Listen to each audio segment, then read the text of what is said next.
కార్తీక మాసంలో దీపారాధనకు విశేష ప్రాధాన్యం ఉంటుందని, ఈ ఆచారం కొనసాగిస్తూనే గో సంరక్షణ, ప్రకృతి పరిరక్షణ లక్ష్యంగా విశ్వ హిందూ పరిషత్ గోరక్ష విభాగం ఆధ్వర్యంలో నూతన పందాకు శ్రీకారం చుట్టారు. ఇందులో భాగంగా కార్తీక పౌర్ణమి రోజున రాష్ట్ర వ్యాప్తంగా 1 కోటి గోమాయ దీపాలను వెలిగించి వేడుకలను విజయవంతం చేయాలని నిర్ణయించారు.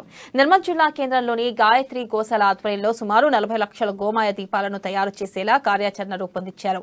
ఇప్పటికే దాదాపు పూర్తయ్యే దశకు చేరింది. గత జనవరిలో జిల్లా కేంద్రంలోని నటరాజు నగర్ వైఎస్ఆర్ ఫంక్షన్ హాల్లో ప్రమిదల తయారీకి శ్రీకారం చుట్టారు.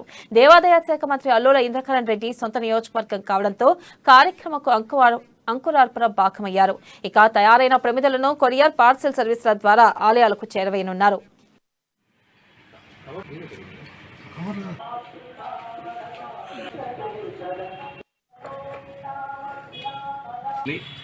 గత సంవత్సరంలో నిర్మల్లో 1 లక్ష దీపోత్సవం చేశాము.